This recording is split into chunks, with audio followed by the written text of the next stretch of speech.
Hello my friends and welcome to today's video. I'm Jeanette with Vivo Vintage Designs. In today's tutorial, I'll be using Fluid 100% cotton watercolor paper. I'll also be using my Muño pan paints. I have two brushes. One is a size 4 and the other is a size 8. They are silver black velvet and I'll be using my Muño pan paints. The colors I'll be using are cold pink, purple, permanent violet, malachite green, yellow green, and sap green. You can see here that I am pre-mixing my colors. I want to make sure that I have all my colors mixed before I begin my painting because I'm going to be using the wet and wet technique. And what I'm doing is creating 2 puddles of each color. And one of them is very, very diluted and the other one is more concentrated, meaning that it is more paint, less water. And of course the diluted one has more water, less paint. And after I finished mixing my colors, I made sure to get another clean glass of water. And we're going to be painting tulips in case I didn't mention that. And this painting is very, very beginner friendly. Very simple. Even if you can't draw, you think you can't draw, you can draw the letter U and you can make C curves. And that's how I'm drawing these tulips. And each one I'm drawing, I'm trying to make it a different size and a little bit different than the one before. So they're very simple. I'm not getting crazy with this. I wanted it to be beginner friendly. So you can see I am just drawing a U shape and then adding some petals in there, and that's it. Really simple. I also used a little washi tape because I wanted to have a border around this painting. Now I'm drawing in the stems to each one of the tulips, and you can draw in as many as you like. I wanted to fill this paper with tulips and leaves. So don't be afraid if your lines are crossing over one another, because once you're finished with the painting, depending on the colors that you're using, you won't be able to see your pencil lines.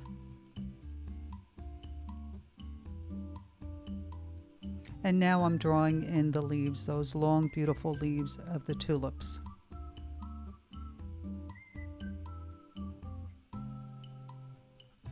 So to start each petal, I am going to use the diluted version of each color.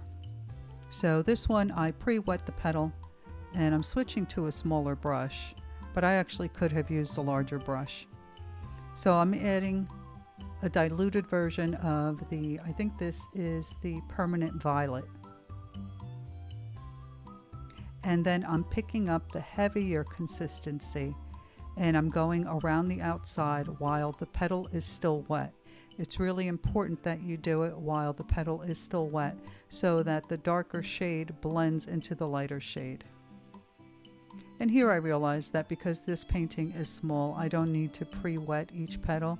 So I'm picking up water on my brush and then I'm picking up the diluted pink and then picking up the heavier consistency. You can do that from either your palette, the pan itself, or the one you have on your palette.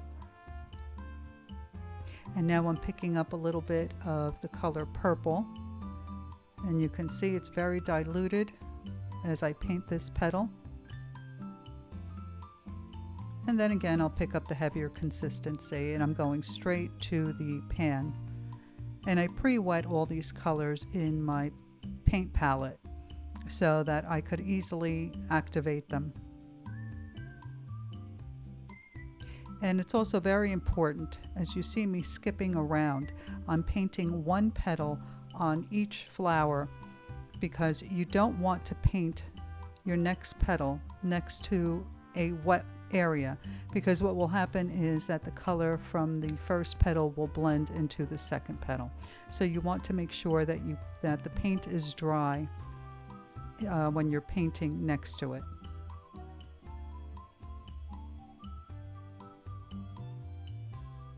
So I'm just going to go along each one of my flowers and I am going to paint the first petal of each flower in the same exact style. Now I've started my second petal. And what I'm doing now is I am going in between my colors. I'm alternating the colors. I'm picking up a little bit of the purple, a little bit of the permanent violet, the diluted versions. And then I'm doing the same with the heavier consistency. And I'm using that to outline the petal, because I want each petal to look a little bit different than the one next to it.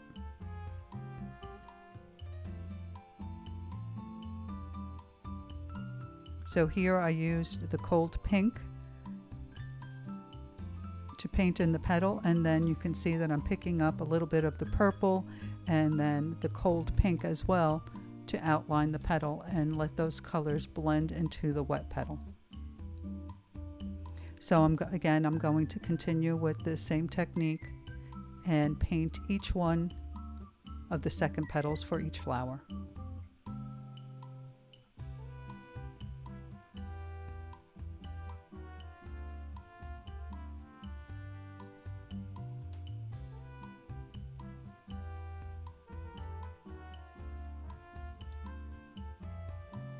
Alright, so I have completed the second petal of each flower, and now I'm going to start with the third. Some of my flowers have a few more petals. They have either 3 or 5 petals. And you can see that I actually drew some of the flowers off of the paper as well. I always love that with the way that looks. I think it just makes it more interesting.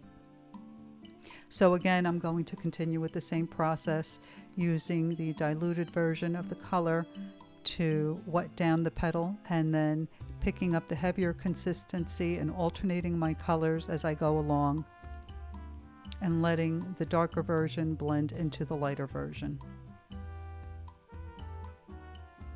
And while I finish these petals, I'll remind you that all the products used are linked in the description box. So if you have any questions or you want more information on the products, maybe you want to purchase them for yourself, check the description box and you'll find links. Also, please don't forget to like, comment, and subscribe. Your interaction with my channel is really helpful. It's a wonderful and easy way to show your support. It lets YouTube know that you're enjoying my content, and it makes my videos available to other people as well.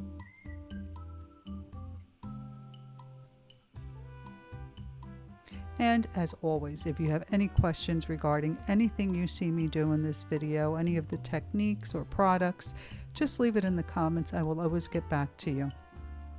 And for those of you who don't already know, I've created a Facebook group called Vivo Vintage Design Tutorials, where you can share your version of the paintings and techniques learned on this channel.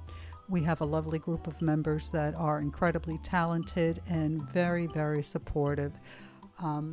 So if you want to showcase your painting, or if you're having issues and you want some help, I'm very active in the group, and the members and I are always happy to help. So I hope to see you there.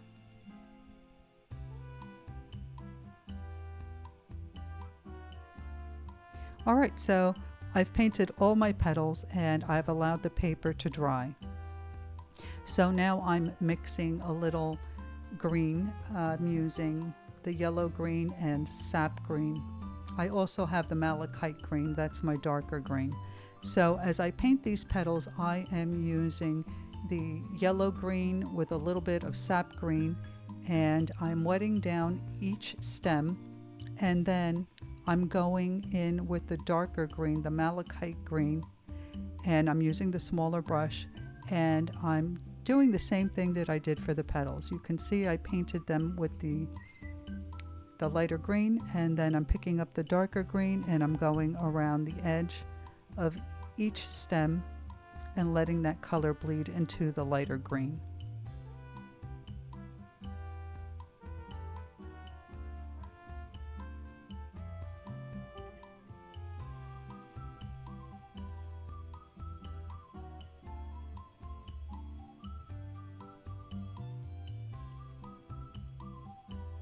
Now, if you're a beginner and you're using, say, Canson XL, you might find this a little bit more difficult to do, because Canson is not 100% cotton paper, and the colors, the paint kind of sits on top of the paper. It also dries very quickly. but that's okay. If that's what you have, that's what you can use, and you can make the best of it simply by either painting a little bit quicker or just letting the paint do what it does. So you can see I've finished all my stems, and now I've begun to paint my leaves. So I used a very diluted yellow green to wet each area of the leaf, and I'm doing them in segments because I don't want to paint next to something wet. And then I'm picking up the darker green and going around the edges. I'm also dropping in a little bit of the sap green here and there, just for a little contrast and interest in each of the leaves. And then while it's still damp, I'm picking up a little bit of green and I'm drawing the vein, or rather painting the vein in each of the leaves.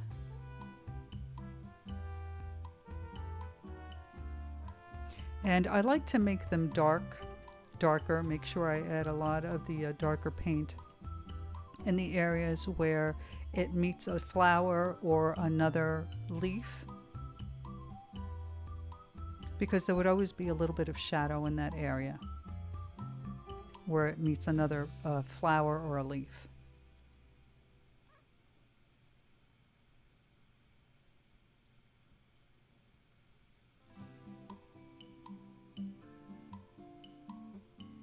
So I'm going to continue with this process and finish all of my leaves.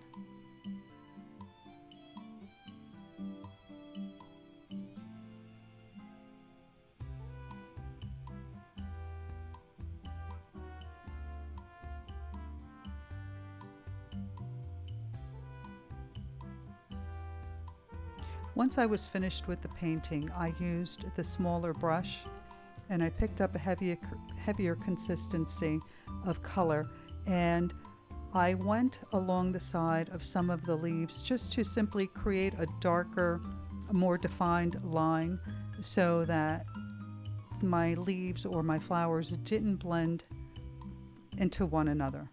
I created a little definition for each of the leaves or petals.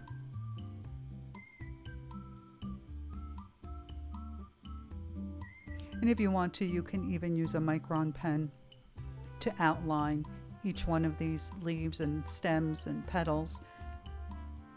That would also look very pretty.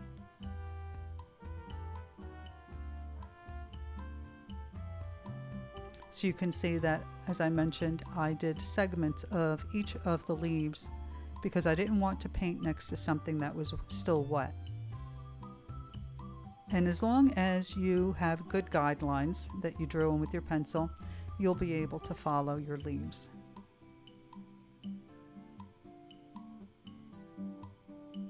And here's the best part: removing the tape.